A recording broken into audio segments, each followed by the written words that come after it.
Welcome back to the Sharpshooter Sports Talk. I am your humble and gracious host, Mr. Brinsky Sharp, on the ones, the twos, the threes, the fours, and the fives, and the six. Appreciate everybody coming back in here to show you love, to hear some more college football, man. I know we ain't had a Thursday show because I was busy doing some stuff, but we back in here with it, man. Y'all already know what time it is. But before we get into the show, make sure you guys hit that like button. You're gonna see a nice little football twirl once you hit that like button. And also hit that subscribe button. Please, please, please. Only 9 subs away from 1,400. I remember when I got my first subscriber, which was my mom. Really? And now we made it this far. So, man, appreciate everybody. But let me shout out the guys. Y'all already know the man is out here doing some great things with his new YouTube channel with TownMedia. There's going to be a lot of recruiting coming from that channel. Recruiting extraordinaire. The man with all the inside knowledge. I wish. If y'all need to hit him up, no, don't wish. He knows some things. He may not think he know everything, but he knows some things. Y'all already know, and show your love to our good brother and friend, Jonathan Lewis. What's going on, fellas? Thanks for invite. As always, Brinsky, Coach Shawn. Always good to get on here and give my points and get Coach Shawn's take. This year has been probably the most knowledgeable or gained knowledge year of being on YouTube because of Coach Shawn, Coach Al, and these guys, and Coach Carl, and of course being provided by Brinsky. I just want to thank all you guys for giving me the opportunity to ask the questions and debate with you guys. Oh man, it's awesome, man. Especially each and every week, man. The people, oh my God, I am doing terrible. I did not send James. You are slipping. I am slipping bad, and I thought I did it. It's coming. As a matter of fact, I'm about to put it in the chat right now, Jance. About to put it in the chat right now. But that's well, y'all already know who's coming up. We get to hear Jance tonight. But y'all already know our good brother and friend, Alabama A&M's own and graduate, former running back, the man, the myth, the legend, with all the knowledge of this college football, can talk with the best of them. And I mean talk with the best of them. And I got a major surprise for him down the line. And for you guys in the chat, y'all show your love for our brother and friend, Coach Shawn. Much love to my brother Brinsky, man. Big thanks to him and Jance. Got a really good video coming out for you guys, man. Really happy to be back with him again. Much love to John, always doing big things. I'm always tapped in with him. When I'm out and about, I'm at a winning zone. We need to find out something about these recruits. You know who to call. We have our own inside guy. He don't think he's an insider, but he's our insider. So we definitely appreciate that. And much love to everybody in the chat, man. All of you, roll, tide, roll. Oh yeah, man. Definitely, like I said, man, definitely appreciate all y'all, man. If you're on Twitter, make your way over here to YouTube, join the show, man. We talking all this football that y'all want to hear, man. Great knowledge. And I promise you're going to get a great show every single time. I mean, every single time. You're going to leave satisfied. But, man, y'all already know, man, we're going to get this thing right off, man. Y'all already know it's LSU week. We play them. So, man, Alabama got a major test. It's always a major test. It doesn't matter what the record is with these guys. You know LSU going to try to come with it in this game. And we know with everything that's going on down there with their governor speaking out, the head coaching vacancies, he's not the interim AD no more because they took the AD part off, but he is saying, putting major pressure on himself, saying that LSU needs to make the playoffs every single year. So good way to put a bullseye on your back after getting the job. But hey, hopefully we'll see what you do. But John, I'm gonna start with you, man. What's your thoughts on this game, man?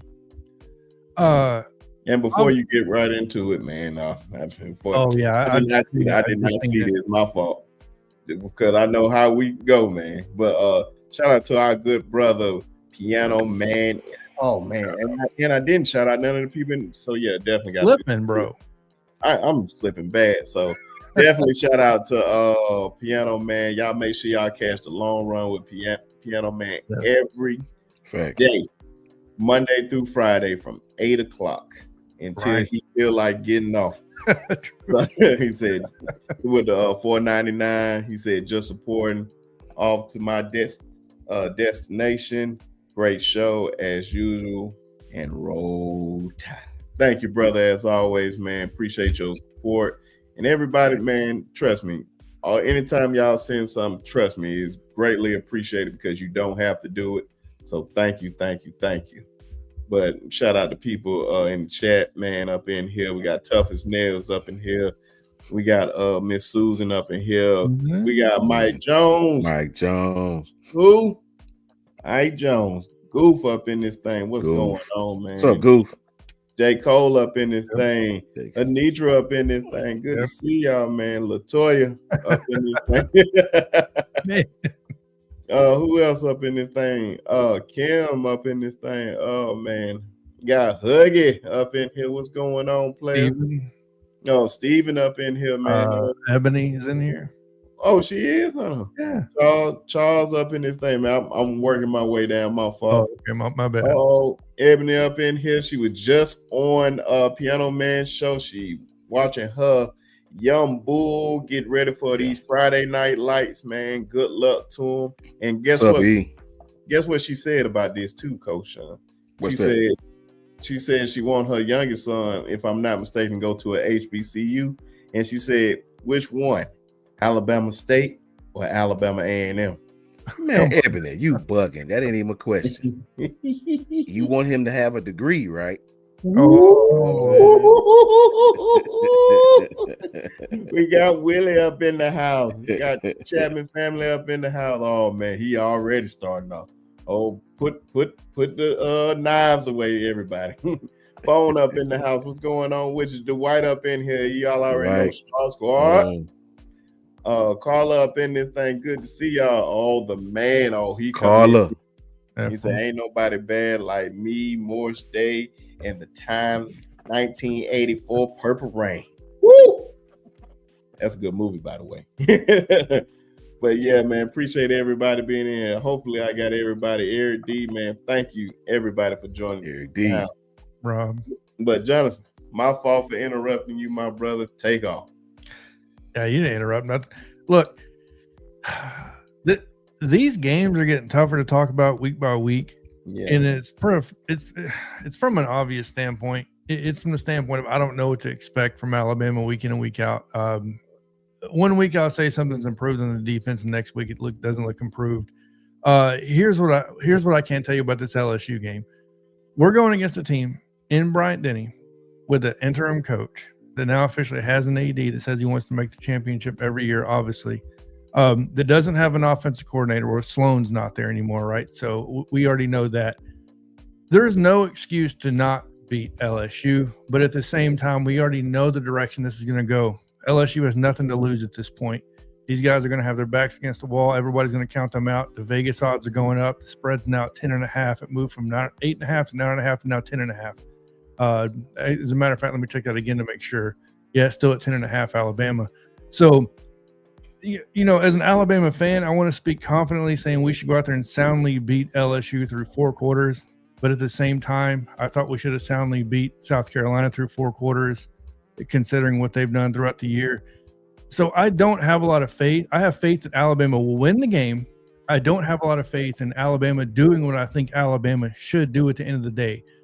The one measurable, or the one thing I look at this Alabama team that I think will be consistent week after week is the play from Ty Simpson. In my opinion, that's probably your most reliable thing you're going to get. You know, the play calling for the most part, I think, has been pretty damn excellent this year, which I think attributes to a lot from Ryan Grubb. Nick Sheridan doing what he does best, which is coaching up just the QBs and having his little bit of input for that offense, right? But not having the whole thing given to him at once, which I think kind of overwhelmed him last year. But going against this inconsistent LSU defense, I expect Ty Simpson to be Ty Simpson this week, right? So I expect him to do big things throwing the ball. But I think there's going to be one caveat. Ty Simpson has shown flashes of what he can do with his legs this year at times. I think this has to be the game where you see it a little bit more often. This LSU defense, if you go back and watch the film, has been way more prone, or I will say just as prone, actually, because I can't say way more prone, to the quarterback run than the previous 3 to 4 years, right? So every running quarterback has killed them for the past, 2 years? Jalen Milroe did it 2 years in a row. He didn't need to even throw the ball. He just ran the damn ball and beat LSU by himself, basically, the way a lot of people look at it. And I think we're going to see a lot of that here. I think most likely you're going to see a little bit more, I don't know if you want to call it off tackle running, and then mix that up with a little bit more RPO as far as Ty Simpson getting the choice to run the ball versus throwing the ball. I don't know, but I'm assuming Ryan Grubb being Ryan Grubb, he's probably going to implement this a little bit more, let Ty run a little bit more freely. Now, not like John Mateer status where he's running the ball 20 times in a game, but I'm talking about 8, 9 maybe design run plays for him to loosen up that LSU defense, and because we know they're kind of doing a crappy job stopping that this year. And another thing that's kind of disappointed me, and I'm not putting it on Harold Perkins, teams have found a way to pretty much silence Harold Perkins this year on that defense. He's still going to make his plays. He's still going to make the incredible athletic plays. But for the most part, he hasn't been a threat to just shut down an offense. And I don't think that's going to change in this week. We get Lottie back. Ryan Williams is probable. He's still banged up like he's been for the past month now, by the way. So Quay Russaw won't be back this week. We're getting Vandy back this week. I don't know how it's going to play. That's another thing I want to talk about. My last point, and I'm moving on. I'll let Coach Shawn talk. The movement of the offensive line, putting in Vandy, watching him get blown up in the Tennessee game to put on his butt and everything else. This whole rotation, man, it gets tiring talking about it. At some point, I just would like to see something settled in to go, okay, we know this person's going to be there. Facts. And we still can't do that. So hopefully, I know I talked a lot of nonsense and a lot of fluff just now, because there's no other way I know to talk about it. Alabama, like I said, has not shown me anything outside of Ty Simpson that's going to be good on a consistent basis. Him and Jeremy Bernard. Plain and simple. Sorry. I know you want me to be drinking the Kool-Aid, but I can't do it this week. Hey, man, we don't never drink the Kool-Aid over here, man. We it. tell the truth over here. I effing love it. John set the woods on fire already. I love that. I just love the truth in the details, man. That's why I got a lot of respect for when he talk. He's not gonna fart crimson farts to y'all. No. He's gonna tell you the truth, bro. And he's right, brother. He's right. I don't even know, what else I could say. That was so accurate that I don't think people understand. We really haven't. I mean, yes, Tennessee's offense is awesome. We can't take that, but we all know their defense is not the best. No, Georgia to me is still the best team we've played. Don't look now, bro. And I get it, bro. I get it. As Bama fans, we go out to a tough team like South Carolina, and we come up with all these excuses of why it's okay to struggle. We had 4 ranked games. When in actuality, your offensive line got whipped. Your defensive line got whipped. Mm-hmm. You know what I'm saying? That's just the straight up truth. Now we can all talk about why and the stretch of games and all of that. We can make, as fans, we like to tell ourselves these excuses. Well, here's the thing. John is 100% right. Shout out to Trav Peniel. What's up, my brother? Yes. Home team. John is right, bro. The running game, I think Steven just talked about it. Steven asked me, do you think LSU? And LSU is terrible at running the ball, right? Yeah. But guess what? Alabama's defense is statistically one of the worst in the SEC. This is facts. Look it up. We just hadn't been great at stopping the run. Now we've had great games against the run. Shout out to our brother Jance, who just popped on. My brother, Coach Jay, my brother. Yeah, bro. Now, statistically, we've been one of the worst defenses against the run in the country, in the SEC, whatever you want to call it. We've had great down and distance games against the run, right? Against Missouri. But here's the thing, brother. Any team that play Missouri is going to focus on the run. I wish I could put this in football terminology. Any team that play Missouri is going to stop because they don't do nothing else very well. Mm-hmm. You know what I'm saying? What happens when you play a team that can do both? What happens? What happens? What happens to team when you play a team, and we may not see that team till the playoffs, right? If we make it there, or the SEC championship again, if we make it there. John is right, man. We have got to uncork our starters on the offensive line and leave them in there, brother. We understand it's a rotation. We understand we're not trying to let kids transfer. We got to figure out these starting five and stick with them. Because right now, what's happening is our pass game has regressed a little. It has, because Ty Simpson is already, his clock in his head for that right tackle spot is already going off. You can see on his 3 steps and his 5-step drop, especially the 5-step drop. He's already looking to get rid of that thing or take off running. That's because it's so much pressure coming from that right side, right? Not trying to single nobody out. We have not been great against certain teams in pass pro on either one side or of the offensive line. It's so crazy. I think Clint Lamb may have had the best breakdown of it. It's like this set of offensive linemen do well against the run. This set of offensive linemen do well against the pass. This set of offensive linemen do terrible against the pass, and this set of offensive linemen do terrible against the run blocking. It's so crazy right now. So for me, man, I just don't want no fan to get overzealous and think that since lowly LSU's coming in Tuscaloosa, coach fired. Me, Brinsky, and Jan's done a video right now on my channel, and I was talking about how does this thing go? How does this thing go? It could go very, very well. We beat them down. We hop out to a good fast start. We may end up blowing this team out. But you D around, no Diddy, you D around. Just like we told you in the South Carolina game, you D around going 3 and out. You're going to look up in, I'm going to say this again. You're going to look up in the fourth quarter. Your ass is going to be in a fight. Mm-hmm. It can happen. This team is just as talented as Alabama. We talk about our receivers. Well, this team to me has just about the best receivers in our conference. They rival us in receivers, and they can take it to the house, bro. Garrett Nussmeier has not played well. I'm high on that kid, been high on him. But if you play man and we do a lot of different things in the secondary, Garrett is going to have some opportunities. They're going to take some chances. They're going to try to run the football, even though they're not very good at it. You almost have to. We're not very good at stopping it. You have to, if you're a coach, you got to try to run the ball against Alabama to get those safeties up doing what we usually do. Because they'll put Bray in the front 7 in a minute, right? Well, they're going to take some shots. You mark my words, so you can play this back. They're going to take some shots on Alabama deep. You watch that. So these dudes are coming to play. Hey, Chapman family is right. These boys is not coming to Alabama to lay down. Oh, woe is me. Our coach is fired. Please, as fans, don't think that. Please, as fans, don't think that. From what we're hearing, these kids are invigorated. They got a coach that they love, a coach that's from that area, that understand that area, and they come in to play ball. This may be a more dangerous LSU team. Sure, they have deficiencies just like we do. But a great coach knows how to mask those deficiencies with the flow and ebbs and flow of the game. And that's just straight up truth, man. What you think, James? No, I mean, we talked about it before. Poly market has, I think it's actually went down. It went from +10 to now. I actually think it went up. It went down to +9. So they think this game's going to be close. Typically, when Vegas gets involved in this and they're making this thing a lot closer, that's something you got to keep an eye on, especially if you're a betting man. But no, listen, I mean, first of all, I mean, what's our biggest strength? Our ability to throw the football. And it's not, again, we don't get a ton of yards. We don't throw for 400, 500 yards per game, but we for the most part, it's weird because we pretty much control time of possession through the air, which is rare. You don't see college football teams do that a lot, except for us.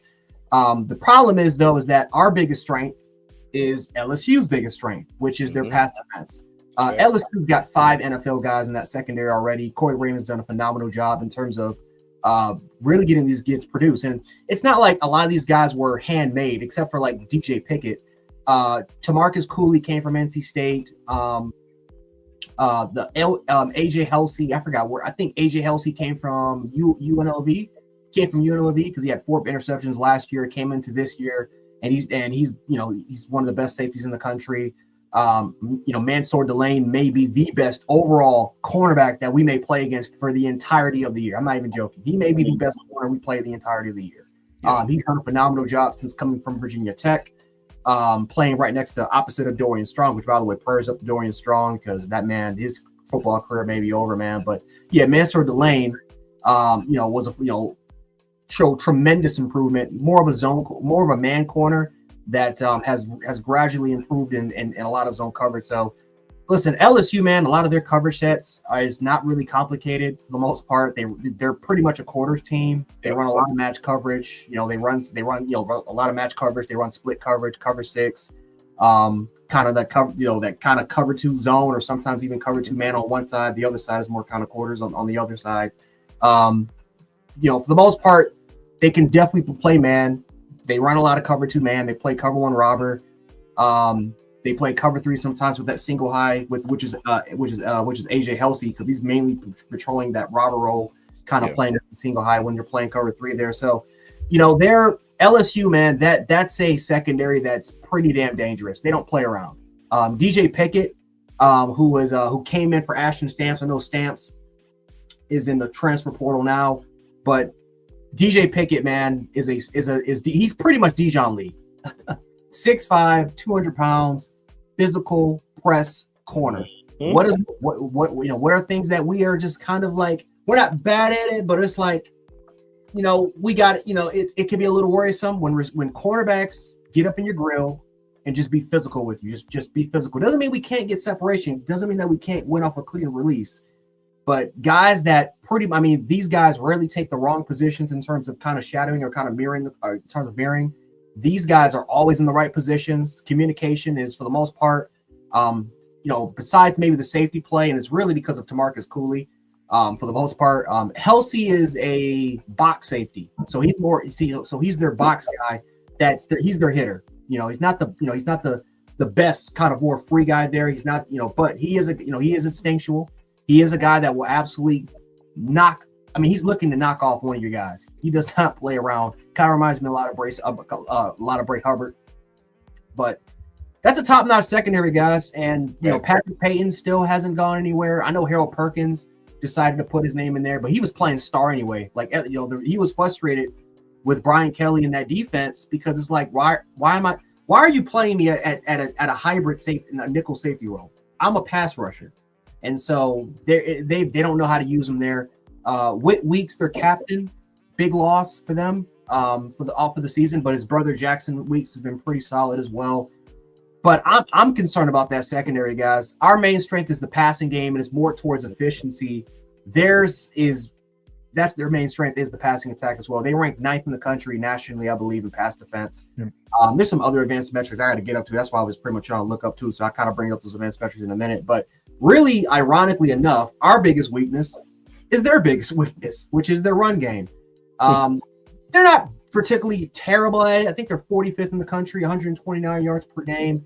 But we can't. We have been terrible at running the football for the entirety of the year, and a lot of it is just because of what Coach Shawn was saying. What Clint Lamb was saying is we bring in different sets for our offensive line, which makes it predictable.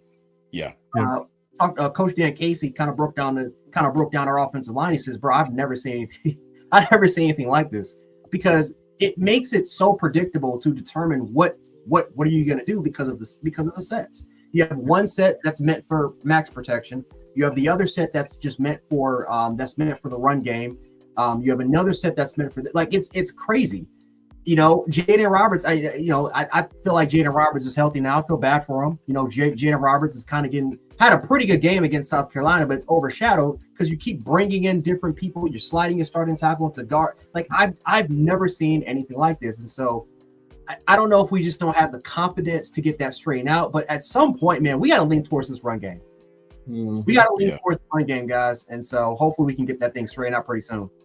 I know Tom Luganville said something about that with us being on the bye week. He said he expect Alabama to really use the LSU as a tune, not like a tune-up game is bad analogy for it, but just like try to run the ball against LSU this game. And I just seen them come up in here and it feel like it's a minute. Our good brother Patriot Life. Man, I think the last time you was in here, man, Oh man, you was saying, man, you wasn't military, man, but you just always supporting them, man. So if I got you in trouble with some folks, that's on me, brother, man. You know you always welcome here, as always. And That's definitely shout out to all. broski. Yeah, man. Always appreciate you coming up in here. You know you're always welcome. Yeah, And yeah. also, I know Veterans Day is coming up. So any veterans in the house, shout out to y'all, especially one of our own, John. Veterans Day is on Tuesday. So happy early Veterans Day to all the veterans and all y'all fighting for this country and protecting our freedom. So thank you. Yeah, and I want to say this before we continue. Jance, I want to appreciate you, brother, because you put me. I don't know a lot about offensive line, like scoop blocks and stuff like that. But that one day when I was on with you, dude, I immediately got off and I started doing research. And I made a video a couple of days later. I shouted you out in it and just went through. I was like, bro, when you talk about especially scoop blocks and how it defends the backside and all that stuff, and I did my research and went back and looked at the all 22 film, I was like, bro, my hair stood up. I'm like, this dude is so spot on. It's ridiculous. We can't even get the basics right on this offensive line. So I just want to give you a shout out, man. And look, Coach J been on that O-line, boy.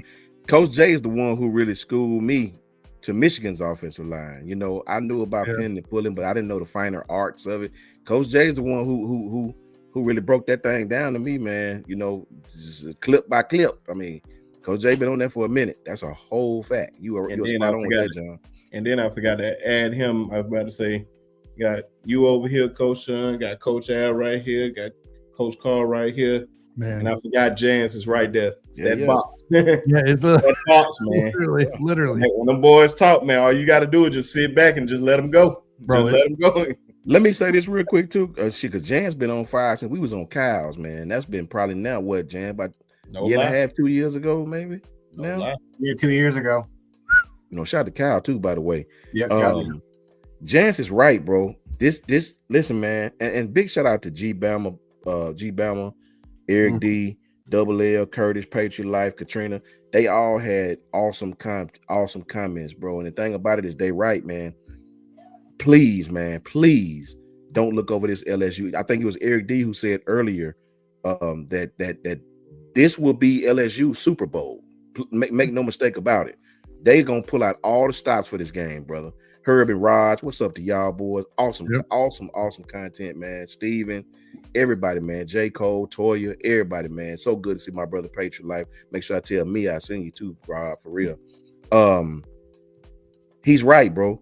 That cover 3, you know what I'm saying? That middle of the field, close, single high safety. That's tough, man. We gotta be able to run the dadgum football, man.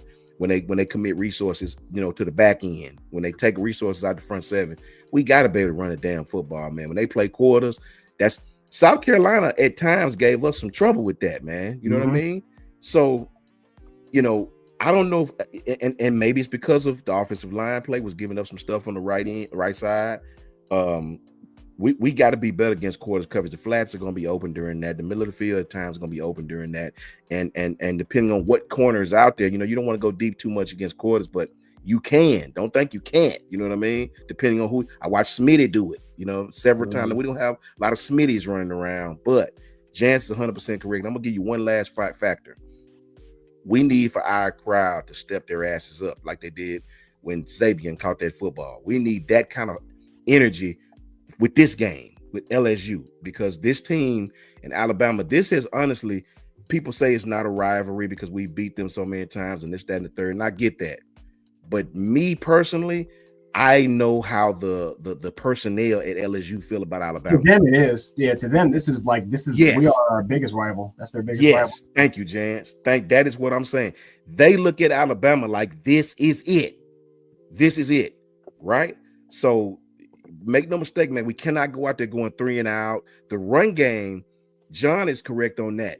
Man, listen, get your 5 offensive line and stick with that, bro. Stick with that. They say Michael Carroll's picking up the offense slowly, right? Well, damn it, leave him out there because pass pro, we are not very good on that right side right now, bro. We are just not. And it's making Ty speed his clock up, right? So we got to do something about that. Shout out to Gil, man. Thank you, Patriot Life. I know Brinsky finna shout you out. Let me say thank you, too, for the same thing. All night long, Toya, you right, man. We got to, John is 1,000% correct, bro.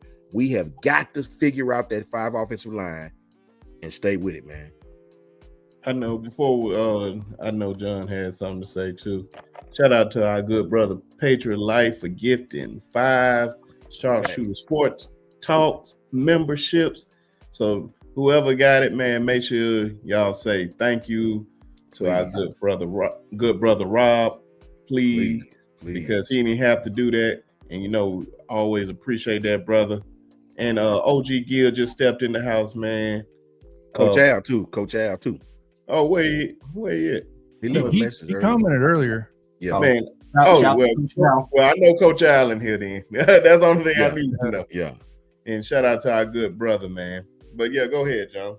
No, I got one last thing too. Look, if LSU didn't need any motivation to win this game, we provided that at the forefront yesterday when all those recruits posted it's going to be a night to remember Saturday night. This is Alabama's biggest recruiting weekend with visitors in over 4 years.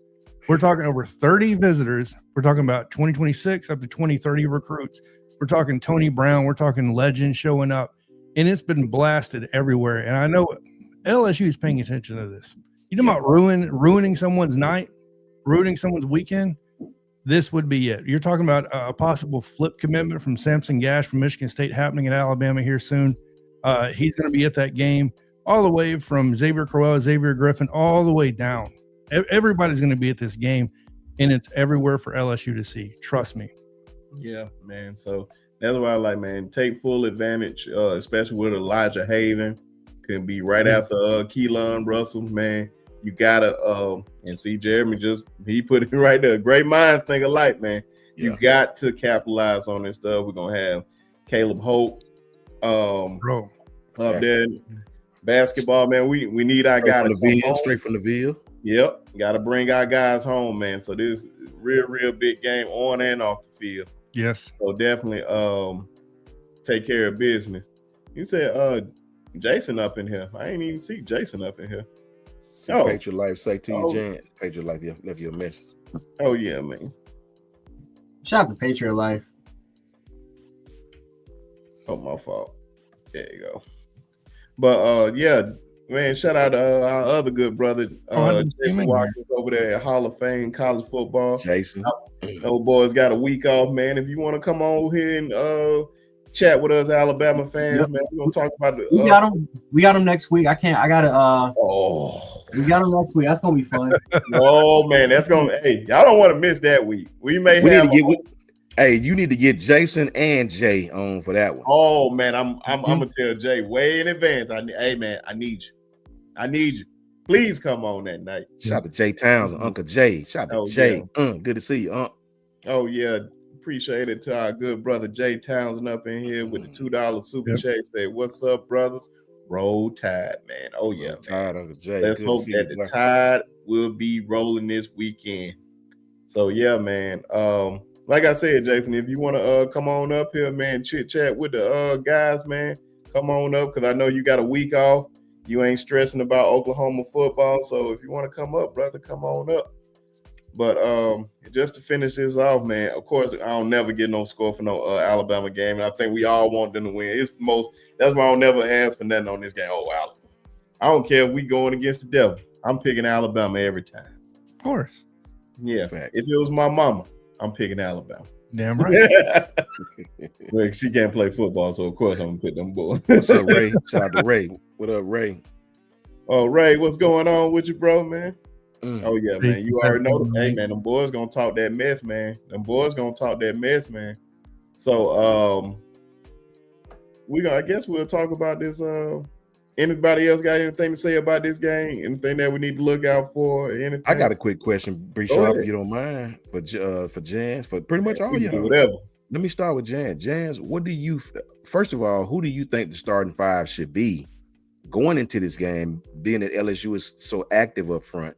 Not necessarily complicated, but just active. Very talented players they got over there up front. Who do you think the starting 5 offensive line should be, with all due respect to all the players? But just going into this game, who do you think they should have out there first? And before you go, James, because I already know, I want everybody to hear what you got to say. Shout out to Latoya for the $5 super chat. Roll MF Tide. Great panel, great content. Love you guys. Love you too.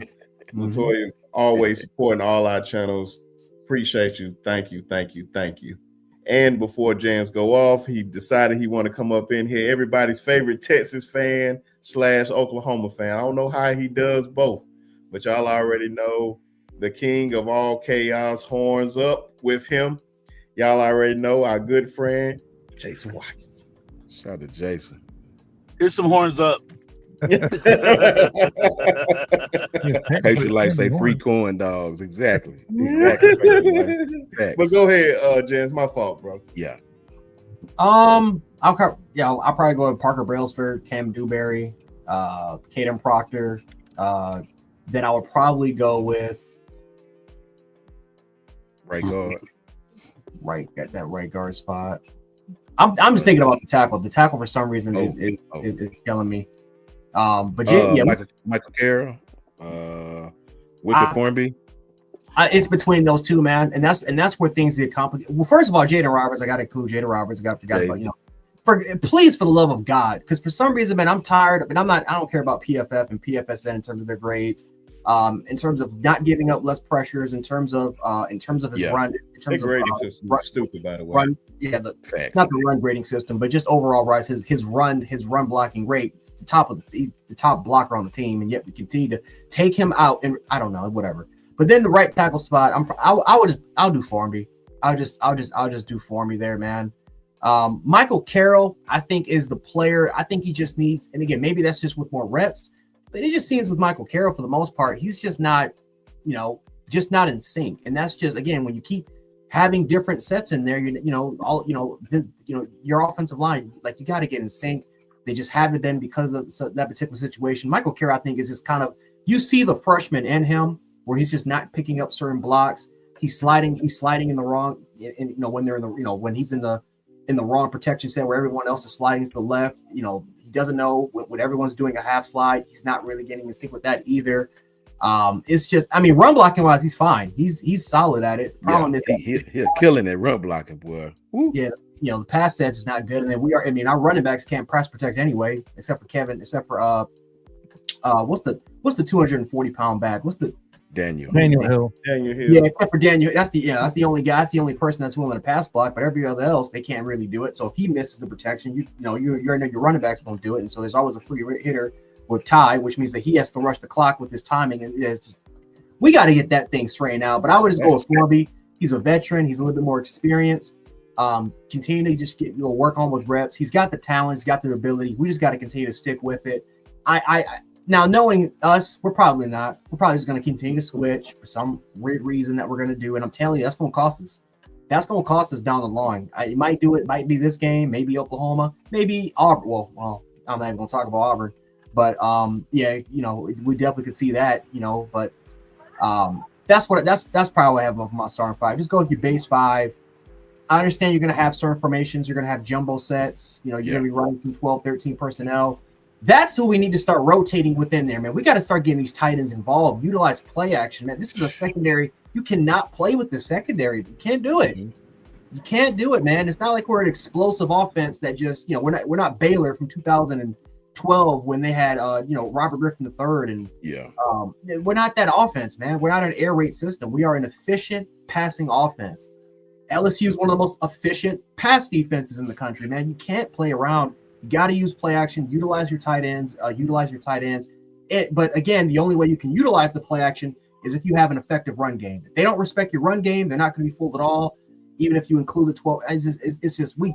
It starts with the run game, but we got to figure out how to bounce off of that, get these guys a lot going because Ryan Williams is banged up. I'm not expecting him to be 100%. And trust me, I can guarantee you these corners, especially DJ Pickett's looking at his chops. Like, oh my God, you telling me I can stick my hand right in that rib cage area? And he's not going to be affected. Oh, come on. So we got to figure it out. Because we got two hurt receivers, and I'm tired of putting all the pressure on Ty, man. I'm tired of it. Every single week, all the pressure in all the world has to go on Ty Simpson's shoulders. This ain't 2022 with Bryce Young and Bill O'Brien, man. We got a better offensive coordinator. We got better receivers, and yet we still, for some reason, are putting, once again, the pressure all on Ty Simpson's shoulders. We got to get that right, and that starts with the run game. Man, I'm so glad you said that, man. And that's why I don't understand. And when it comes to these Heisman talks, why he's not up there at the top of the list. He is saying all the time in the world, they're number one in the nation in pass blocking rate, number one in the nation. They're 2.89 seconds is when he has to throw. He literally can make a sandwich back there, while Ty Simpson is 2.3, which is extremely fast in terms of pass rushers getting pressure. That's fast. Let me say this, Jans, too, before you segue to B Sharp. When Jans talks about the run game, please don't leave these guys out, because these guys don't get enough blame. You know what I'm saying? And I may be the only person to tell you this. Coach Av, he in here still, he can appreciate this. Gil can appreciate this. Sometimes, bro, well, let me just be honest. A lot of times, it's our running backs too. I don't have the all 22 film, but I can see it from the regular film. A lot of times when these guys are pressing the LOS, they hesitant. They not hit the creases there. They want to not hit the crease, maybe a small crease, but you got to learn how to get skinny at the line of scrimmage and then explode to the second level. These guys rather stop and bounce it to the outside to the next hole, which that's not a hole at all, a gap, excuse me. Sometimes, bro, our running backs been BSing. That's just and our starter. Shout out to Cynthia. What's up, Cynthia? Our running backs have not been the best, man. Please believe that. Carla. But yeah, man. I think we said a lot about this Alabama game.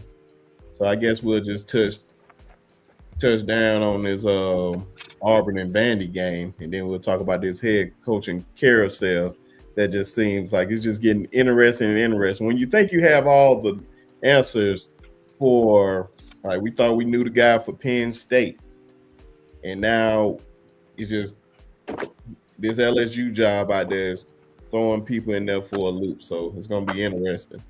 But Vandy versus Auburn, which is a very, very interesting game. And shout out to Coach Shawn, who will be releasing the video that me and Jans were on talking about.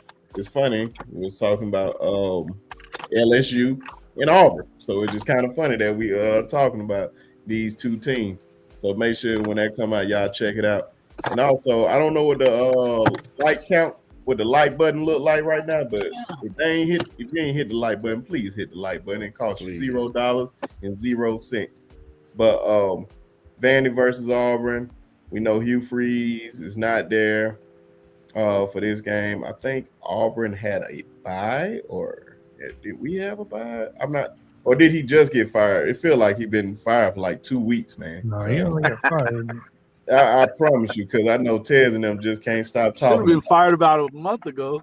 Man, I told him, man, if I was a betting man and they said, will he make it to November 1st, I would have bet the house on it that he doesn't make it to November 1st. But you can bet on it on Polymart. Yeah. Hey, man, we got to talk about that too. But I'm gonna start with you, Jason. With this game, you know, we got Diego Pavia coming off that loss to Texas, almost a crazy comeback against Texas, and Auburn is, I believe, one of the best defenses in the nation, led by Keldrick Faulk. Even though they don't have one of the best players in America. Yeah, wow. Man. Future first round draft pick, by the way. But what you think about this game, man? Should Vandy keep their eyes open for them Auburn Tigers? They better keep their eyes open. Yeah, they better keep their eyes open, because I think they're going to. Well, I don't know. And hold on, Auburn's going to have. Huh? My fault, man. Hold on. I'm so sorry, man. I did this again, man. I am off my game. I am so off my game. Shout out to the good brother Jay Townsend for the $5 super chat. Said we got 8 5-stars visiting this week. I was saying. So yeah, man, it's gonna be a big weekend in T-Town. So if you see one of them 5-stars, show them some love, show them some good Southern hospitality. How many Lions coming? We got one. I know one for sure that is like high on Alabama. He may commit after the game. I gotta pull up his name. We're gonna do whatever it takes to retain it. I'm tired of this, Brensky. We haven't had a top 25 offensive line in 5 years. We can't keep doing this. He's a 5-star, by the way. So he's big time. So I'm gonna bring up the name in a minute. But go ahead, Jason. I'm so sorry, bro. Oh no, I was just saying that, obviously they're going to have Auburn's attention. Diego Pavi's beaten him the last 2 times he's played against him, once at New Mexico State. So I mean, they got Auburn's attention, I'm sure. I guess my question would be is, what are we going to see some even play calling on that other side? Because look, I know that Jackson's struggled mightily, you know what I mean, offensively, but they've got such weapons on that offensive side of the ball that shouldn't take much to turn the key, let them loose and let them go. I mean, Cam, you got Cam and Kevin Singleton. I would probably turn them loose. And you're right about, Keldrick Falk is a bad dude. So, yeah, listen, I think what you saw from the end of the game last week, Vandy mounted a comeback or whatever, but early on they struggled with the pass rush. And that's one of the things that Auburn does best, is get pressure on the quarterback as well. I think that's going to be one of the things. Are you going to see Vanderbilt pick it up this week? Or are they, it almost felt like, I felt like the Texas kind of fell asleep on it at the end. And then once it got rolling, they kind of struggled to get it stopped. You know what I mean? So I didn't feel like Texas was overmatched in any way. I think they let them get a little momentum, and momentum does things, in games like that. But I tell you this, it's every week, every game, there's these 7, 8 teams right now that it's every game matters right now. You can't afford to lose them. And so you're jockeying for position. Look like you might get as many as 5 teams in the CFP. So, everybody's got to play every game like it's their last, especially Vanderbilt. They can't afford to lose another one, having 2 losses already now. So I think it's going to be a fun game to watch, man. I want to see how Auburn responds with firing Freeze.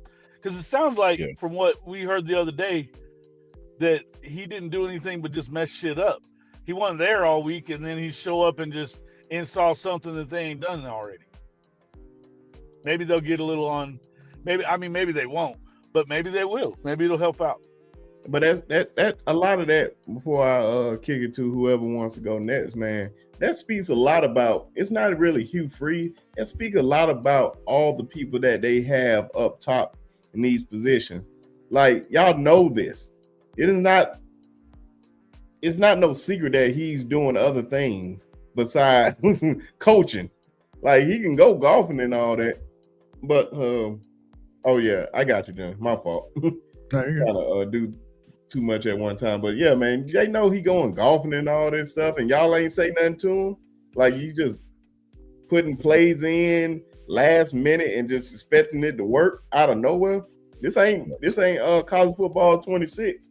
Well, I do that, and it works, and we're national champs, by the way. But but go ahead, John. No, I was just gonna say, do you want me to bring up the guest list for this game? It's good stuff. For Auburn and Vandy? No, for Alabama. Oh yeah, I know you guys were talking about. I know Jance was talking about it. So let me bring this up just to show you guys with this guest list. I mean, it's going to be kind of small. Where is that game? My bad, John. Where is that game between Auburn and Vandy being played? It's at Vandy. It's in Vandy. This is what we're looking at, like multiple 5-star offensive linemen. I mean, I know it's kind of hard to see because the guest list is literally ginormous. That's everybody that's going to be at that LSU game. Damn. Yeah. So crowd better be on point, John. Yeah. So when we mean it's literally the biggest event for recruits they've had, and they said in over 4 years. This is it. And bigger than the Georgia game? For the amount of recruits that are showing up. Oh, yeah. Okay. Damn. So I mean, if anybody's a star, pretty much at all, and I mean like 3-star and above, it seems like they're going to be at this game. I don't know if it's because it's just lined up the way it lined up with the dates and everything else. But yeah, there's a lot of stuff moving forward for this game. But yeah, but what's your take on this Vandy game? This is a very dangerous game for Vandy because, in my opinion, it has been officially kind of resolved as far as what was going on. Tez, obviously, in the group chat, sending us what he sent us. This team is going to play. They're going to want to play for DJ Durkin. at this point. He's their man, in my opinion. And I think that makes Auburn a dangerous team. We already know they have a great defense. We already know that. I believe it was Jantz or Coach Shawn, one of you, talking about how they're really good at slanting and, you know what I mean, and everything else. And they have NFL talent on that defense. There's no getting around that. The one thing I'm really down on Auburn about is the fact that they immediately went out and came out and said that Ashton Daniels will be their guy moving forward. So he will be starting in this game against Vandy. That I'm not too big on, because we saw what Ashton Daniels brought to the table, you know what I mean, in the previous game. Wasn't too big on Ashton Daniels, in my opinion, especially when you considering you have, and I get it, Deuce Knight right there. Considering how many games they have left, he can play every game and still keep his red shirt, right? So, I mean, 4 games left for Auburn. If he can still maintain his red shirt, I'll be honest with you, I'm probably putting Deuce Knight out there. He's probably going to give you the best chance. If not, go back with Jackson Arnold. I just don't understand the Ashton Daniels thing, especially if he's not your guy moving forward. I don't know if it's just you trying to protect Deuce Knight. I don't know. I'm not a coach. I'm not there in that room. All I know is that I'm pretty sure if I'm an Auburn player and I want to stay there, and DJ Durkin has that team wound up the way they're wound up, Vandy better watch out, or they're gonna catch themselves in a dogfight in Nashville. Why would you not play Deuce Knight? That's wild to me. You can't lose his red shirt for him at this point. You got to find out what you got in him before he runs off. Yeah, I mean, there's a lot of I'm not an insider there for Auburn, or you know what I mean, or I don't know a lot about the situation. I just know that if I'm DJ Durkin and I want to win this job, I'm probably throwing, in my opinion, in Deuce Knight, but I don't know the specifics of it. Let me say this, bro. If Auburn don't get their quarterback situation right, they're going to lose this game. Yeah. Just like Coach Al said, Texas sort of got, I promise you, I was just thinking, like, Vandy sort of got away from what made them super dangerous. That's true what Coach Al said. That is 1,000% correct. If you look at the second half of the Texas game, they started getting some of their mojo back and went back to the basics, and they started working. If Auburn get out there going 3 and out against this team, putting their defense, don't get it mistaken, man. Vandy has a very good defense. A very good defense. They're fundamentally sound. They don't do nothing special. They just line up and play. If Auburn don't get their quarterback situation right, with all due respect to my brother Ted, they're going to go down there and lose this football game, bro. You know what I'm saying? Because remember this, man, about this game we play, we all love. Yes, a bye week will fool you. A bye week will let you put in some more wrinkles. Coach Al, Gil, all these guys are coaching in the chat. They know this. Just as well as these guys on the panel. A bye week will allow you to put some different things into your arsenal to make you look like a different team. But make no mistake about it, brother. At this point of the year, you are who you are, right? You can switch out starters if you like, but at this point of the year, what you're seeing from a team is who you are. Now, you can do some different things, right, to counteract your weaknesses, to make your weaknesses look like strengths, but make no mistake about it, man. You are who you are in week, what is this, 8, 9? Well, this is 10 or 11, actually. 10, 11, okay. You are who you are. Trust me. So, yeah, I think Auburn has to get that quarterback spot right. If they don't, and they get down there going 3 and out, I think Vandy gonna beat them. If they do not, it's gonna be that. This is what the crux of my video that me, Jans, and B Sharp made is touching on. When you lose a head coach, when you lose one, right? We all saw Nebraska with Frank Stolich, right? He went 59-18, whatever it was, 59-25, whatever it was. That wasn't good enough. Where they hired Callahan and went all to hell. So sometimes, man, hiring the next guy is not the right thing to do. Sometimes it is. Look at UCLA. That they playing well for that guy, right? So we'll see. We'll see, man.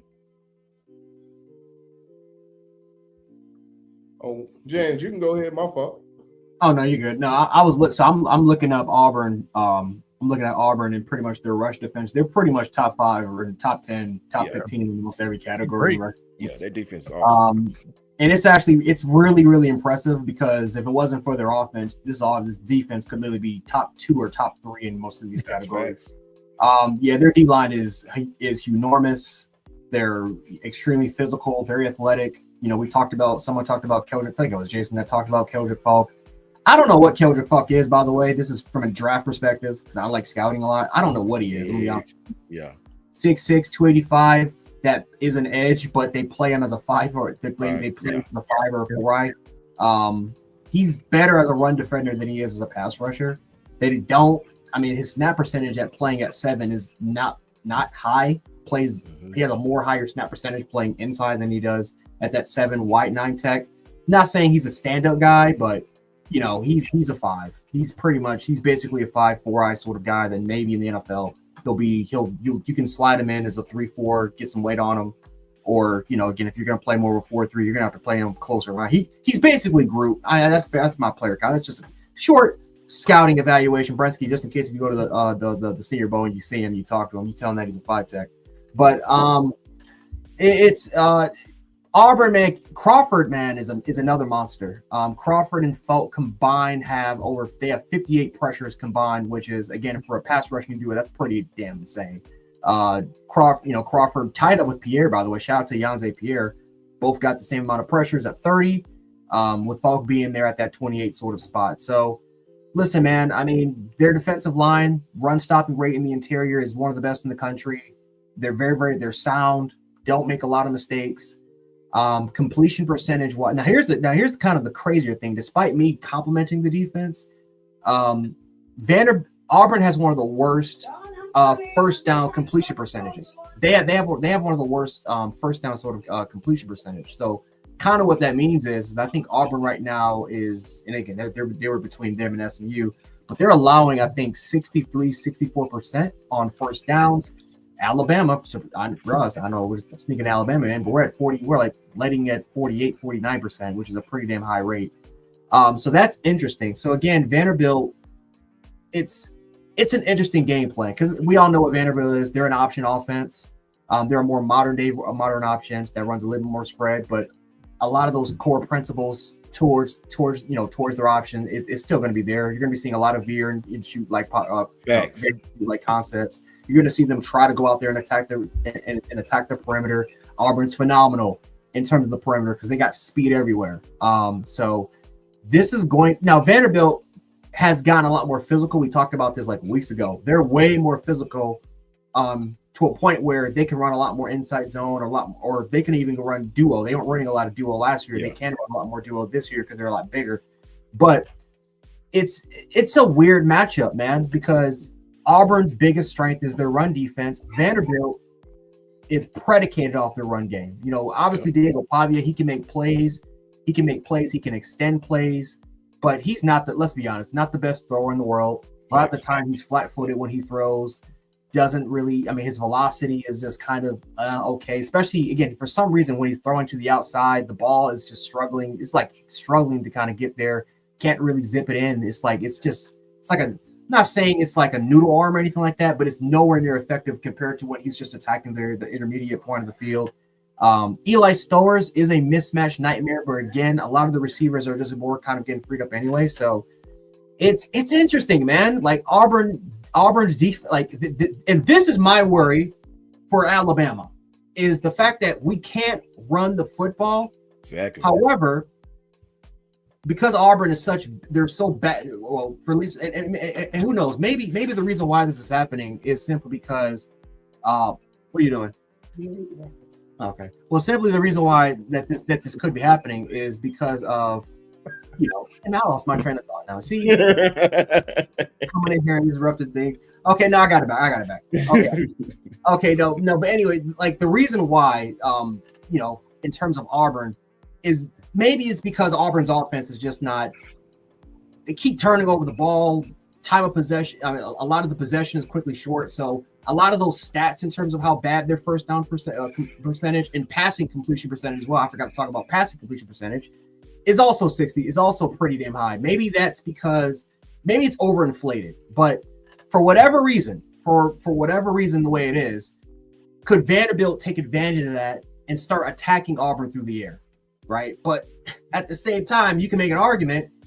I got 2 pass rushers off the edge that can kill you. I got an interior that's phenomenal in terms of interior pressure. I don't know how this game is going to go because what Coach Shawn was saying, Vandy's defense is disciplined. we all know Auburn for the most part. If they can't run the football, they can't throw it through the air. Who knows? Maybe Deuce, or we all know Jackson Arnold's definitely not going to do it, despite them having Cam Coleman and Eric Singleton. They can't get these guys the ball. So I expect a low scoring game. Spoiler alert, Bama Auburn is going to be a low scoring game. I'll tell you that right now. I don't think any team is going to get to, I don't think any team is going to get to 20 points unless we go to overtime. Which, shockingly enough, the last two matchups took last minute hurrahs for us to get to the 20s. For a team to get to the 20s, we're literally last second hurrahs. So it is what it is there. But no, Auburn is tough. They're going to play extremely hard for DJ Durkin anyway. They're not going to give up. A lot of these guys, are playing not only for the NFL, they're playing potentially, if they decide to transfer, they're playing for more opportunity to get better offers anyway. So they're not going to be laying down. This is a physical Auburn football team. They got a lot of pride. They're going to play with heart. And Vanderbilt, man, I'm sorry, man, you're not going to waltz up in there, especially Diego Pavia, because no one's not talking about this, but his on the field, the pregame shenanigans. Everybody wants to get on Alabama because a fan cussed out Diego Pavia. But what they don't want to talk about, how the man was grabbing his crotch, exactly, it right in front of the kids, right in front of children. And then at the end, when the dad was trying to, when he was cussing at him, and players like, why are you cussing at him? No, that man's a kid. He's a kid. He grabbed his crotch in front of my daughter. And he's 50 years old. What you mean? Exactly. Right. Man, that was my go. He does that every week. He is Johnny Manziel. He's Baker Mayfield. I'm not saying he's a bad guy or anything like that, but he's a very cocky individual. Very cocky individual. And when you're playing against an Auburn defense that is looking for any type of motivation for you to go out there and try to hurt you, you can't go on social media and with Leo Thon and you're doing TikToks and you're clowning Auburn like you just got the win. You can't do that.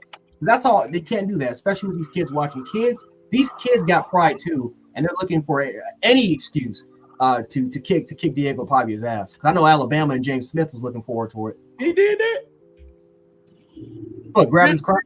No. I seen that, but I'm saying he was clowning Auburn. Yes. Yeah. He does it every week, especially with the O'Brien. Yep. That's how he gets himself hyped up. But don't be bitching about it whenever people come at you about it. There you go. I want to know what Jason thinks. I don't mind his antics, but I don't want to hear the whining. Nobody needs to whine about it. Jason saw Auburn's defense up close and personal. You've seen Vandy play Texas. What's your take on that, man? Yeah, I think. Yeah, he's not wrong about Pavia's arm. It's not great, and so, but with what Coach Shawn was talking about, I think he hit the nail right on the head too. They've gotten away with what makes them good, which is him running the ball with the +1 run game in the veer. That's fact. And if you're not doing that, then that arm not having the same zip as what some of these other guys in the SEC have, you see it a little bit more, right? Because there's not, he doesn't have a lot of time to throw it. They're not guys running wide open because they listen. I love their offense the way they run it, but being honest, if you're not running that +1, you've taken away most of what he's really good at. And so to me, I think that if you're going to want to look, you better find a way to do it, because if not, if you just hanging around back there waiting to throw, Falk and what's the other guy's name? Those two guys are going to come hunt you down. That D line is legit, man. What they're not really good at, for me at Auburn, is in the secondary. Their secondary is not great, but their front seven is legit. It's legit. Do you think, Jason, that Auburn's offense can do enough to give their defense any help in this game? Because Vandy's going to move the ball.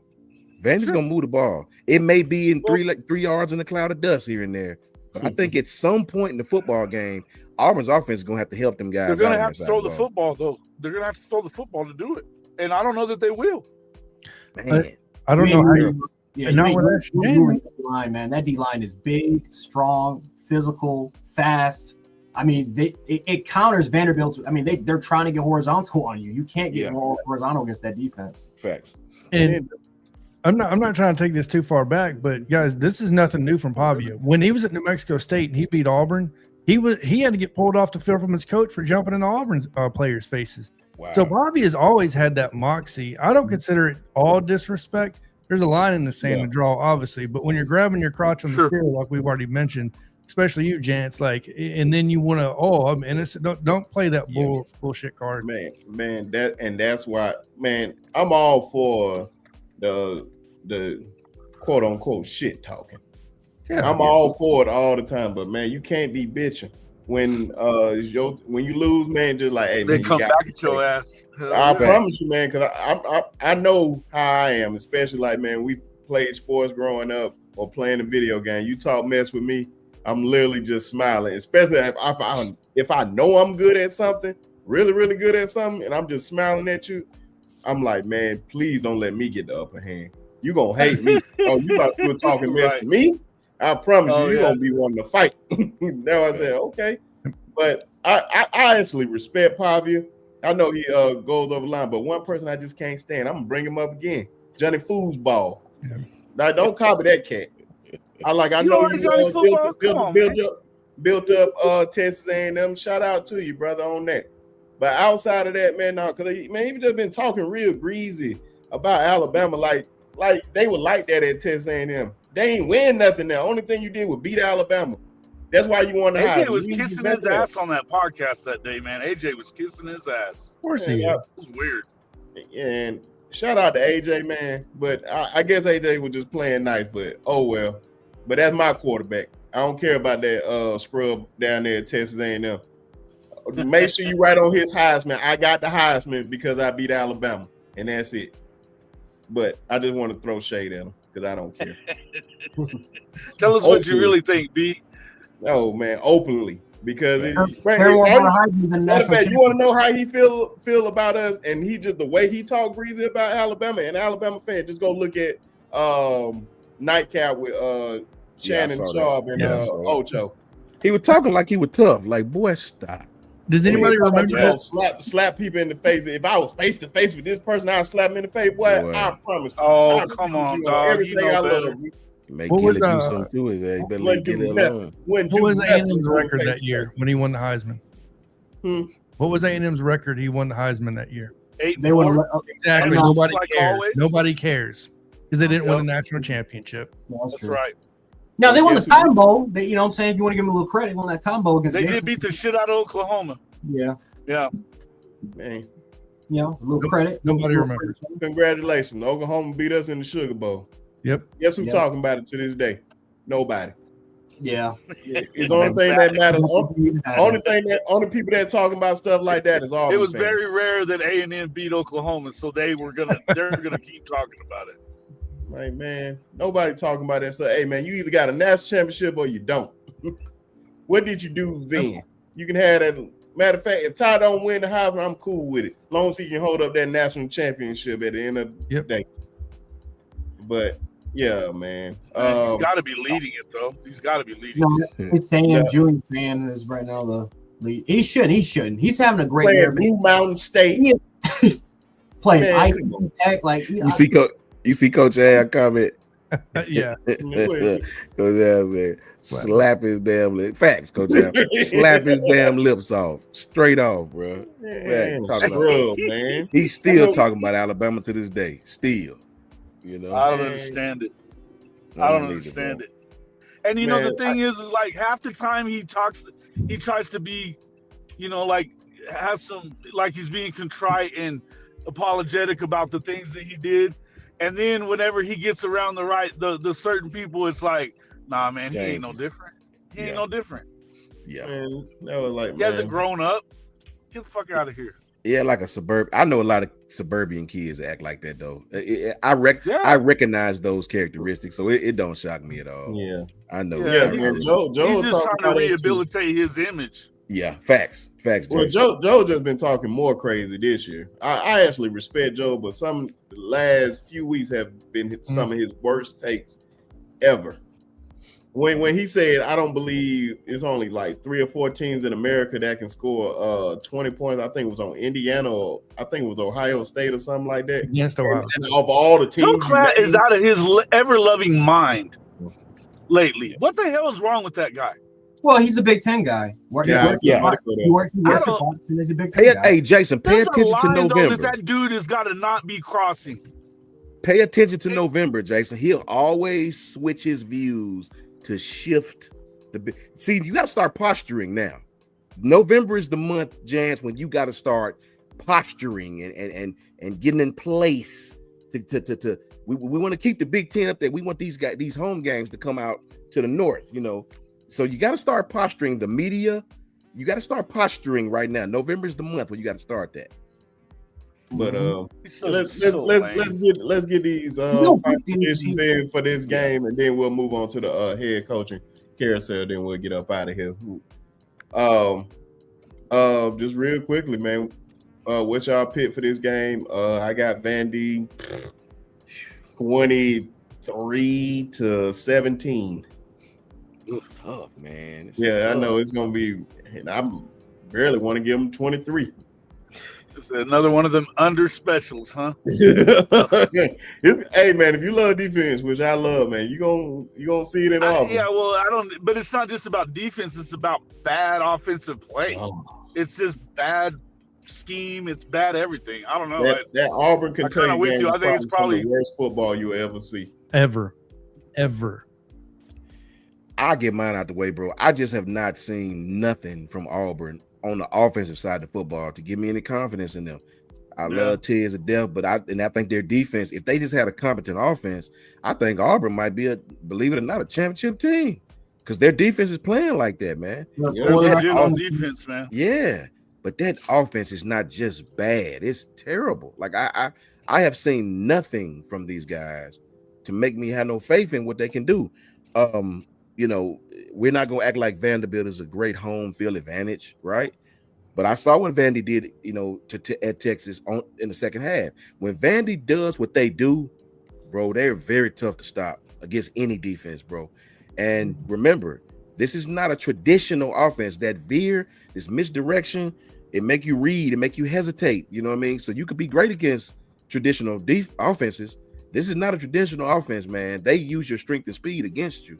I think at some point during this game, Vandy's gonna get ahead. I say Vandy 21-17. Any one of y'all brothers can finish it off. I'll call it 17-14 Vandy. Yeah, something like that. Because it is ugly the whole way. Go ahead, Jen. I'm going to say 17-6. I'm going to go with Vanderbilt. Vanderbilt needs this win. They need it more than Auburn does right now. If this game was on the road, though, I think I would have chose Auburn all the way. And I'm choosing Auburn to win if this thing was on the road. But because this thing's at home, Vanderbilt needs it. Their playoff lives are literally on the line. One more loss for them, their season's over. Diego Pavia talked a lot of hot mess about them saying that they're going to win the national championship. Vanderbilt and national championship shouldn't have been in the same sentence, but that's the way it is. And so, if they got to win this game, you can't lose a game like this, especially when you got who they got? Tennessee next week. I think it's Tennessee. That's the game right there. And so, both their teams' playoff lives are on the line. They both, they cannot afford for them to mess up. So I think Vanderbilt at home, they'll win it 17-6. Yeah, I'm going 17-10 Vanderbilt. I think the only reason Auburn gets to 10 points is because Vandy turns the ball over. That is a good defense against Auburn. I think they'll have at least 1 to 2 takeaways at the end of the day, or just field position, whatever that looks like. So 17-10 Vandy, but I think it's going to be an ugly game. I think it's a game you're not going to want to tune in to just watch football. Well, if we can even watch it with YouTube TV and ESPN, don't get me started with that. I got Disney, so I got the Disney package. So yeah, I do too. Yeah. I got Disney. I'm still the one rare breed that's got cable for some weird reason. I don't even know why I got it. Hey, it probably working good too, ain't it? Well, mine does. My Disney, I get all the games. Yeah, but I know I just want to. I ain't gonna say the individual that said this, but before we move on to this head coaching carousel, and he just one of the coaches that Clark Lee, a certain somebody said that Clark Lee is on the same level as Kirby Smart.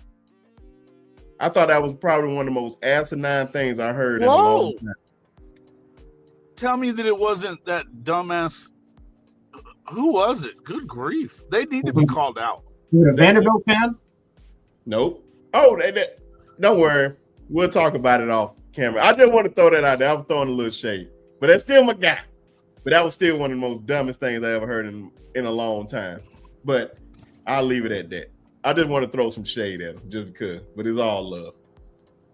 But the head coaching carousel, man, it's good old Brinsky, thing. hold on, Brinsky. You can say Clark Lee did a great job without going all the way to Kirby. Damn. Yeah. Tell him just say Clark Lee did doing a great job this year. I said more than enough. Call him elite. Call him elite if you want to. I was like, bro, Call him an elite coach.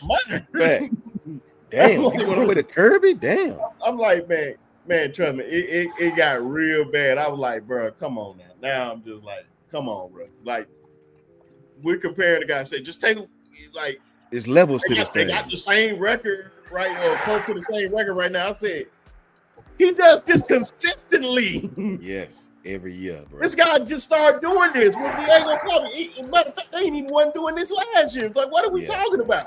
Yeah, that's not even an argument. But damn. Yeah, but I know I talked to y'all after the show. But right. Shout out to that person, man. I don't want to put him out there like that, man, because I got love for you. If I ain't had love for you, man, I'll put your name out there. But the folks will find out if they watch that show. But this head coaching carousel, which Clark Lee is out there for this job, even though he's at his home school, bro. It's only so much you can win at Vanderbilt. I don't care how much NIL you got in this area. Some big dogs are just big dogs. Yeah. Vanderbilt, they love. I'll just put it like this: they like football. Alabama loves football. Oklahoma loves football. Texas loves football. Miami loves football. They're gonna do way more to get the best players to their schools and get the best head coaches. I just want to know, man, who you guys, with all this stuff going on down there in LSU, all this Penn State, all these head coaching vacancies, where these people gonna go, man? I'm still on that lane train to Florida because it's going. We don't know nothing right now because it's beginning of November. But when it gets closer to December, I'll let you go first. But when it gets closer to December, and December 1st hit, we're gonna learn a lot about some head coaches, where they're going. And I know Summerall down there at Tulane, he's getting one of these jobs. But, he should. He's a great coach. But what's your thoughts, Jason? On any just this whole the Dolphins trying to get into now. B, I got to tell you something. I've heard this multiple different places from multiple different people that are around the Florida. You know, it's so wild. I don't even know if I need to say it, but there are literally people within the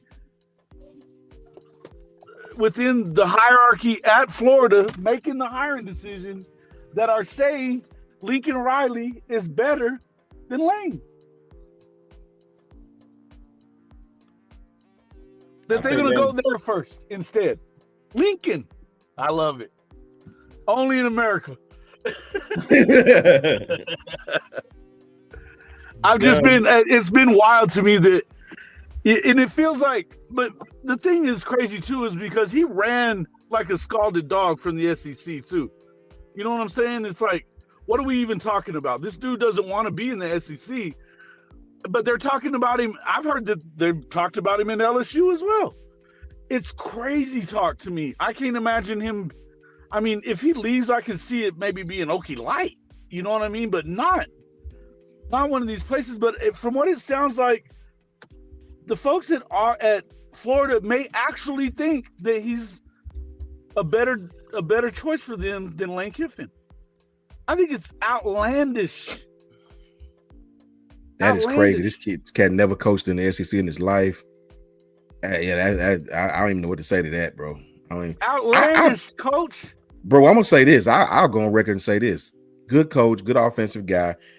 I have seen since he left Oklahoma, the great state of Oklahoma, I've seen not a damn thing this dude has done. And I mean not a damn thing.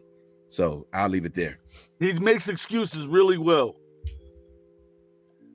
I think at the end of the day, we're all going to be surprised by the people just not leaving. I'll be honest with you. From what I'm seeing, from what I'm gathering, is that it seems as though this NIL thing has completely changed the landscape of coaches leaving. I mean, I don't know if there's a better example than Kirk Cignetti at Indiana. If you'd have told me 10 years ago Cignetti stays at Indiana and doesn't want to go to Auburn, I would have told you you're crazy. Because I get it, Auburn's on a crazy good job. Everybody decided to bounce off the campus. But no, I think it's pretty crazy that you don't see a Cignetti leaving for a Penn State, considering he's a northern guy up there with those guys, and he does have some connections to the SEC, obviously, and wouldn't consider a team down there. But this is the world we're living in. This is the football we're living in now. At the end of the day, and I think everybody thinks that LSU is the top job or Florida's the top. I don't think those arguments are even valid anymore from the standpoint of, does it really matter? Because what advantage can LSU now give you and Florida give you other than the name, right? Which, of course, the blue blood status, if you want to consider LSU a blue blood, or I'm not saying they're not. I don't know how much weight that now carries versus before, considering the money factor. Of course, you could have better facilities like me and Coach Shawn and all of us have already talked about at Florida, and you're going to have nice facilities at LSU. But those facilities are also nice in Oregon. Those facilities, I'm pretty sure, are going to be nicer at Indiana. Like, this whole coaches jumping up, climbing the ladder thing, I'm not saying it's not going to exist. I'm just saying nobody, in my opinion, is pining for that LSU job probably like they would have 10 years ago. Now, I think we're going to be really surprised when we see somewhere all go, maybe I'll just go to Auburn. Just going to throw that out there. Go look at the articles being written right now. That's all I'm going to say is people are looking at now more than ever at who's the AD, who's the president, and who's making the decisions. And I think that has to be a factor more than ever. Why? Because those people are controlling where that NIL money is going, that collective, where it's moving. And if you're not in tune with that person, you're probably not going to be in tune to be the coach there. So I was told this. I'm sorry, John. I'm sorry. No. That was the end of it. Bro, I was told this to piggyback on what John has just said. And my partner coaching ball right now, that some schools, he didn't say SEC. I'm sure the SEC is not in this category, but there's some Power 5 schools that don't even want to spend. They will, but some schools will bitch about, because when they take these helicopter and plane rides, it's like $4,000 or $5,000 a trip, gas for you. Some schools don't even want to do it. Like, if you got to recruit in Pennsylvania, some certain schools will be like, well, can you call him? Some schools don't even want to, you know what I'm saying? Unlike Bama and Georgia and LSU, we gonna hop on that plane. Ohio State, Oklahoma, we going. Give a damn if it's 10,000. Yep. Some schools are like, we can't really do that right now. Do you really want this one? Like, they're picking and choosing who to spend money on, man. And that's so I agree with John, man. The NIL, and if you get a school that's willing to pay it, willing to do what they got to do, that got a nice, decent collective, you can almost make your bones and with the transfer portal at any school now. But I just don't think Lane gonna stay at Ole Miss. I don't. If he does, shout out to him. I think Lane's gonna be one of the ones to get up out of there. I really do. I think Go ahead. Go ahead. No. What honestly, I brained up just now. Yeah, go ahead, because now I just completely forgot what I was going to say. Oh no, I said, man, if Lane just so happened to stay at LSU, it's because he's just comfortable there, man. He just used to Ole Miss. Ole Miss, you mean? You said stay at LSU. LSU. Jesus Christ. Yeah, I was about to say, I thought I said it. Yeah. Oh, man, my fault. At Ole Miss, yeah. If he stay there, man, because I'm about to say the expectations are not that high there at all. Shoot, you win 10 games. 10 bro. games. You good. You more than good. That's what was good about James Franklin at Penn State. Just win. All you had to do is win 10 games and just beat the teams that you need to beat. But the problem was, you could just tell they were just he was just losing very badly to teams he shouldn't even. That's not even on his level. Capped out. Hugh Freeze, I think, changed the landscape of how coaching is going to be done, or not coaching is done, but the way the hiring process has got to be done. Because now more than ever, you can go to an Indiana and sign a crazy, ridiculous deal and retire. You know what I mean? So, and have less pressure if you want to say that or whatever that may look like. Whereas, like I said, 10 years ago, you could still retire. I'm gonna be wrong, but it wasn't money like this. Now more than ever, would you coaches and you Jance, everybody on here, would you agree now more than ever that there's just more money put into the football programs and especially the coaching staffs in particular? Because Steve Spurrier, wasn't he the very first millionaire as a coach in college football? I believe he was the first one at Florida, like ever, like to make $1 million in a year. Look where we're at now. I mean, holy crap. Just leave it at that. Yeah, man, it's gonna be guys that want to take these jobs, especially as much as we saying nobody wants to take this job. Somebody gonna be like, you know what? They just as stubborn as these NFL scouts that we talk badly about all the time, thinking that they know everything and always get it wrong most of the time when it's clear cut. But somebody gonna be like, you know what? I can go down there and turn it around. But man, I think it's a different day and time. I think the governor of Louisiana is an asshole, by the way. Just even speaking out that way. Like, I know you got to say, don't mean you got to speak it out loud. Are we surprised? Are we surprised? That dude wilding, man. That dude was just saying some off the wall shit. Hey, did you hear the part when he was like, I don't know what y'all on me for. How many times has LSU came to us with hat in hand? That's what he said. That's what he said. How many times has LSU came to the state officials with hat in hand? He's got the whole world pissed off. I said, oh my God. Like, I was, he put it out there, bro. He put it out there. He did. I told you, them Louisiana folks, they might be more football crazy than Alabama people, man. And I'm talking about the things they will do to win. They different. I don't know, man. Oklahoma lives in that realm too, man. Believe that. Yeah. I think we all know crazy fan base. Man, ain't no telling, man. I don't know who's gonna. If I had to take a guess, I think Summerall makes all the sense in the world because he's in Louisiana. He knows that area. I just don't know if he be willing to take that job, but I'd be like Auburn probably be a good spot for him. But at the same time, I believe those boosters would get in the way. Ted said he don't believe the boosters would get in the way. I like. Look, I got an inside thing on that. My homeboy Anthony Riggins went to school with John, and they still he ain't going to Auburn. I watch. He ain't going. If he do, they got to really offer the like. You have some fans here in this state of Alabama that are hard core Bama fans. I'm talking about like Roll Tide Willie type Bama fans. Mm-hmm. I don't think he's gonna be at Auburn, bro. Or this hardcore. That hardcore. That hardcore. Yeah, man. Shout out to Big A. Oh yeah, man. Cause it's some guys, man. It's some guys like, bro. We have heard story after story and seen story. Now the closest thing I ever seen, like close to violence when it comes to this Alabama and Auburn rivalry, is just like it almost came to a shootout right in front of me just because it's just arguing about head coaches. Damn. And I was like, yep, let me walk the opposite way. Like it started a simple barbershop talk, just simple barbershop talk. And then it got real wild, man. And we seen killings and all this stuff. We heard it all. Man, it gets bad, man. It gets real bad with these rivalries sometimes. I just be like, man, these schools and players won't even know you, don't even care that much, right? Like we want to beat them on the field, but bro, we probably do like high school teammates, family members, or friends, or whatever, man. It ain't never that deep, man. It's never. I read where they were shaking the trees on Arizona State's Dillingham coach. Yeah. He's hot on the list, man. He's definitely hot on the list right now. That's if you want to lead the West Coast.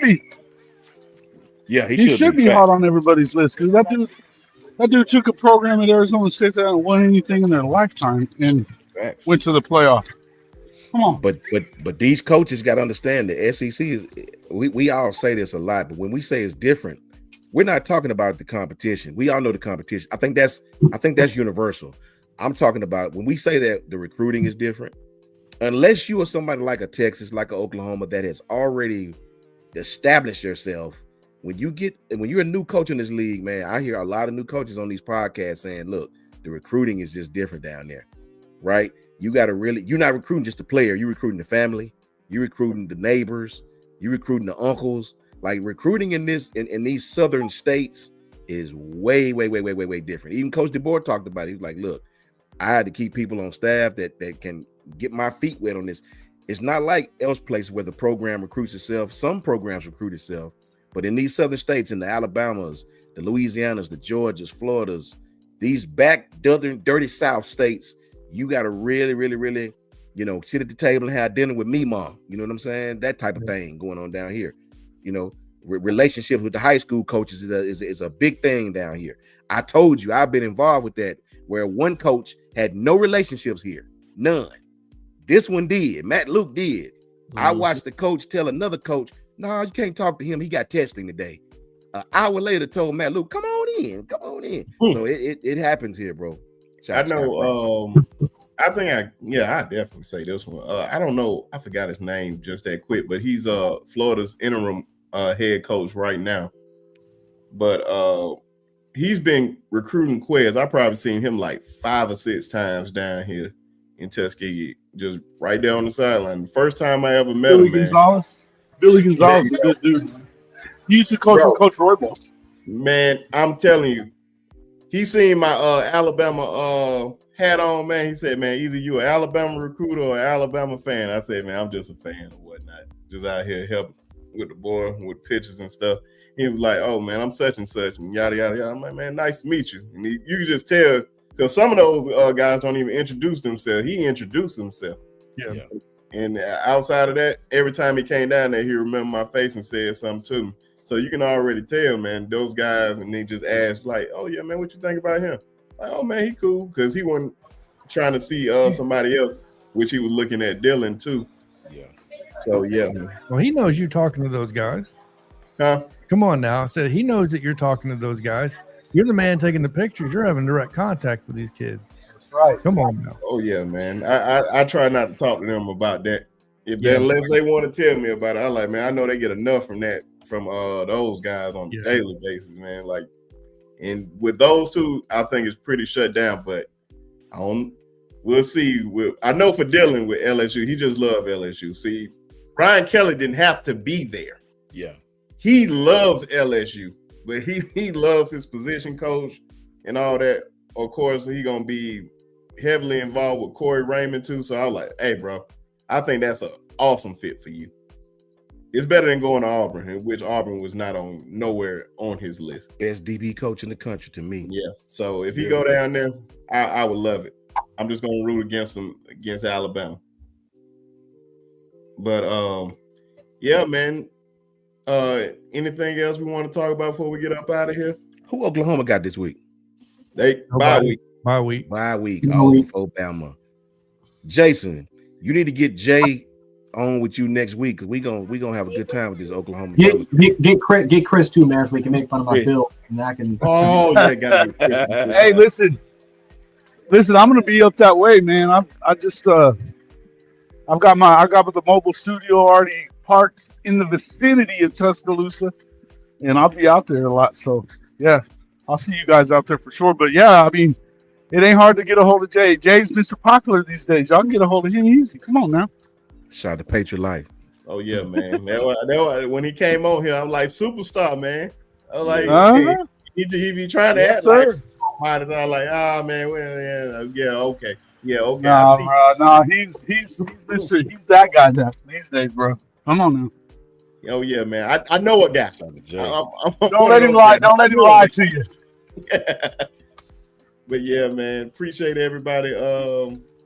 What about Georgia, Mississippi State and Georgia? We can talk Where is that game played at? Mississippi State, 11 o'clock. It's at Mississippi State. That's a dangerous game, man. Yeah, 11 always a dangerous game. 11 o'clock game. So it's 11 o'clock game, Jan. 11 o'clock. It's a dangerous game, brother. All right, guys, I'm gonna get out of here, but I'll holler at you guys later on. Yeah, shout out to your channel before you go, man. Hall of Fame College Football, you guys know. Just check me out over here. It's HOF. It's at HOF-CFB right here on YouTube, man. We're going to be doing it'll be a lot of fun this next week, man. I'm excited about it. Trip to Tuscaloosa, first time to get to go see a game there, man. I'm excited about it. We'll Hit worry me up about when you you get next there. week. All right, brother. Yeah, man. We'll Will worry do, about guys. you next week. Peace out, brother. All All right. right, Jackson. Yeah, See y'all man. soon. I ain't looking over this LSU game. Once that game and we do all our talking points on that game, we'll definitely talk about that. But yeah, man. Tomorrow, the game. Make sure you guys catch the post game show over here. Y'all already know, folks. I know some folks ask, will y'all go on late for the post game show? Of course, we've been on late already with the post game show, and y'all know how rowdy it gets with the post game show. So please bring the energy and bring a friend or two or whoever, because we almost at 1,400. But appreciate everybody coming through. I'm gonna let these brothers shout out their channel and appreciate them for even coming up here. It's always good when I can get Jans up here. Facts. And I know Ty gonna be up here sometime tomorrow. I can just pretty much guarantee that. But I'm gonna let these brothers shout out their channels and we're gonna get up out of here. Yeah, you can find me at Jance716 on X. If you want to try to like get in direct message with me or just kind of at me, you can do that. Jance Sports on YouTube as well. Sometimes we do rants, other times we do, more calmer videos and stuff like that. But if you want more kind of fan reactions, uncensored stuff, but someone that's going to keep it on the real, but also talk ball when we have to. We do it all. We do it all around, man. And we don't fake it. Definitely check it out, Jance Sports on YouTube. But some, shout out to the regulars, man. Trust me, I see you guys on the channel. So shout to a lot of you guys. TownMedia, where you can find me at. But first, I just want to show the appreciation of Brensky inviting me on here. Obviously, Coach Shawn, Jance, Jason being on here. Tez, wherever you're at right now, talking about horrible Auburn football and all that good stuff. Shout out to all you guys. To everybody in that comment section. But yeah, TownMedia. I got to shout out Southside Selma winning first round of the playoffs against Dadeville 32-15. My boy Frederick Simmons. He got his touchdown in. He did his thing. This dude got a North Carolina offer a couple of days ago. So he's at Auburn, North Carolina. I'm still waiting on that Bama offer. But either way, shout out to them. Southside Charles Moody, Coach Moody, all those cats. So yep, TownMedia. Man, big shout out to everybody, man. A big shout out to Brensky and Jans for coming on with my video. I'll probably drop that in the morning. Let my daughter do what she do to it, man. Put it out. Good to see Coach Al in the chat. Know this is a big week for him. His disdain for LSU is right there with mine for that orange school up there in Knoxville, whatever the hell you call it. So big shout out to Coach Al, Dwight, Kimberly, everybody that's in the chat, man.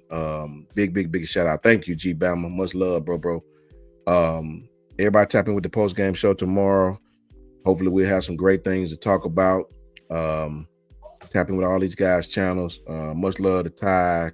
Much love to Coach Al, Coach Carl, Piano Man, KB, Clint Lamb, Justin Smith, George T, Way Offsides.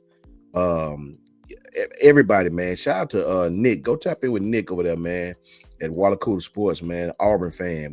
But I like tapping in with guys who know they ball. Nick is certainly one. Tez, them dudes do a good job, man. They talking about the damn Auburn football hurt my ears, but and they're a little delusional at times. But hey, they got some. They got some great content over there, man. Go tap in with them boys. They always do a good, really good job. Tap in with Tez at SEC season and tap in with Nick with that Wallacoota Sports. Them dudes, they on point, man. They on point. They're my brothers over there, man. Shout out to Jay, Katrina, Toughest Nails, Gil, the OG Gil. We got to get Gil on platform. We got Coach Al to come on here, and Coach Al is a mainstay now. We got to get Gil on here too. That's our next thing. Uncle Jay channel popping. Gil, you next, bro. You next, man. Shout out to everybody at the Bama Standard. Them boys doing their thing. Always putting out great content. Tap in with all those guys. Way Offsides. You can't go wrong with any of these Bama. Kyle and them still doing their thing over there, man. At Bama Football on YouTube. Tap in with any of these guys, man. Any of these guys can lead you right. You can't go wrong. And if after you tap in with all 8 channels, please tap in with me at JMHO Sports Talk, man. And we're going about to ramp the content back up. Please support the video we're going to drop tomorrow. Something that I really wanted to talk about. I really wanted to know the fans' perspective on this. I like reading the comments, and I like seeing what you guys think about it. So in the morning, man, about 9, I'll go ahead and drop it. Jance and be sharp on there, man. And we'll see what you guys think, man. Tap in with the post game tomorrow. You can tap in with me at JMHO Sports Talk on Twitter and YouTube. G Bama boy, man. Duke's been on the show before, but it was a recording. So definitely I'm gonna hit up Duke's way in advance and see maybe if we can get him on Auburn week. Duke is a real good dude, man. Always showing love, man. So definitely shout out to Duke. But before we close it out, man, of course, yesterday was a lot of my guys, they took an unfortunate loss last night, and it was my guys, 2 of the biggest names to come out the city in a long time, man, going to big time schools. Just want to give a special shout out to Dylan, man. I actually shot this last night, one of my favorite pictures. It's great. I picked yeah, man, I love that camera. But shout out to Dylan, man, about to go down to LSU, so he really ain't gonna be changing too much of his color going down there. And definitely shout out to Quez, man, by the all 6'5" of him, man, going down there to Florida. And I promise you, if Lane Kiffin get down there to him, the boy gonna be a problem, man. But special thank you to those brothers, man. Ray, Jeremiah, all those boys, man. The hardest thing to see. I ain't gonna lie, them boys almost brought it to my eyes, because just seeing them play their last game and just seeing the tears in their eyes, and it's just some of the hardest thing to see, especially in a young man's life. Yeah, that's tough. That's tough, man. But it's new phase. They're going. It's only the beginning for a lot of them, man.